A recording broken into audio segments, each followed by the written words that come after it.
Not many couples today still choose to say the traditional wedding vows that we might remember. For better, for worse, for richer, for poor, in sickness and in health, to love and to cherish until death do us part. I don't know if it's just because it's old-fashioned, or if couples really don't like to think that the life they imagined for themselves on that happy day might actually encounter periods of unhappiness or financial struggle or worse, ill health. Maybe it casts a shadow on their happy day, but it speaks the truth, doesn't it? What marriage has not experienced some suffering? Now, I bet Rodney Dangerfield would have fun with that question. But seriously, we know that life together requires a special kind of love, a sacrificial kind of love. The kind of love that says it's going to stick around, even if it might break your heart. Now, I'm not talking about sticking around through abuse. Please don't get me wrong. I'm being serious here. I'm talking about being willing to endure suffering with someone you love. Joy Davidman's deal with C.S. Lewis was to acknowledge that real love just simply makes us vulnerable to pain. And we know that's true. We only have to listen to 70s rock ballads to remember that love hurts. But the kind of love that I'm talking about is not just romantic love. It's the love you feel for your children or your grandchildren, for your friends, or heck, maybe most of all for your pets. The loss of a loyal dog or a companion cat can break your heart too. You know that you'd sacrifice much to save the life of someone you love, that you'd maybe even be willing to trade your own life if it meant that it would ease their suffering. And there's someone you know who already loves like that.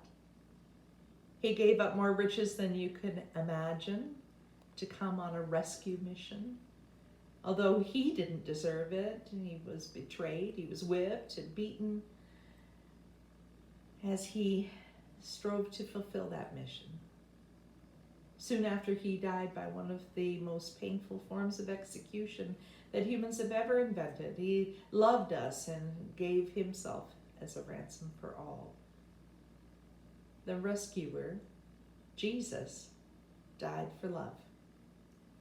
He lived entirely without sin, yet he walked up a hill in Israel 2,000 years ago and sacrificed his life to save sinners from the punishment of being separated from God. That is the price, the result of our rebellion against God.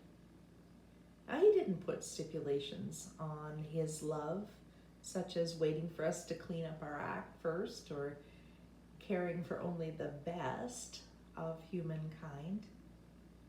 He went all in because he wanted to save us, all of us. Now, C.S. Lewis was faced with a choice.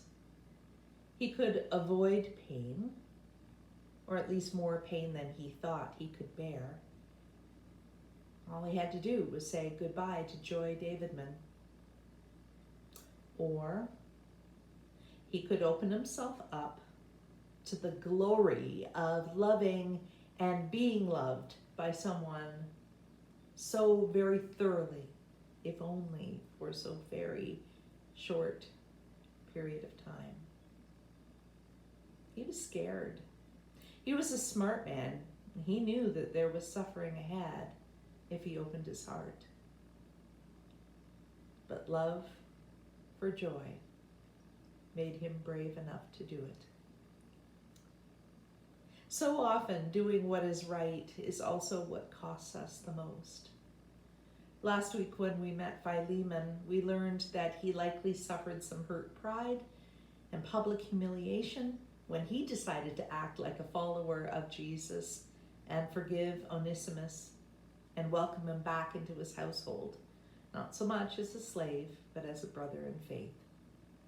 It cost him, but it gave him great joy, I expect, to be actually living the sacrificial love of Jesus. C.S. Lewis suffered greatly for love of Joy Davidman. He could have avoided that pain that was with him always, missing her every day until the end of his life.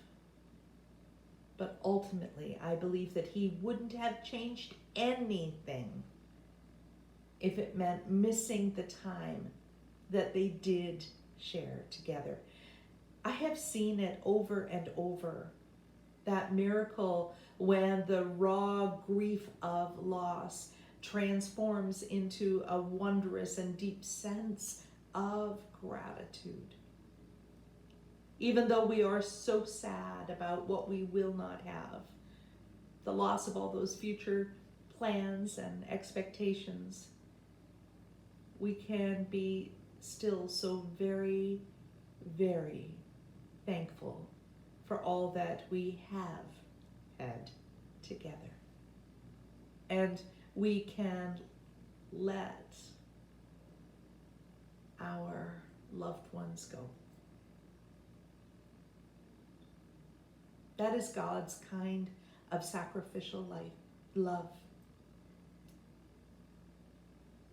For better, for worse, for richer, for poor, in sickness and in health, to love and to cherish forever.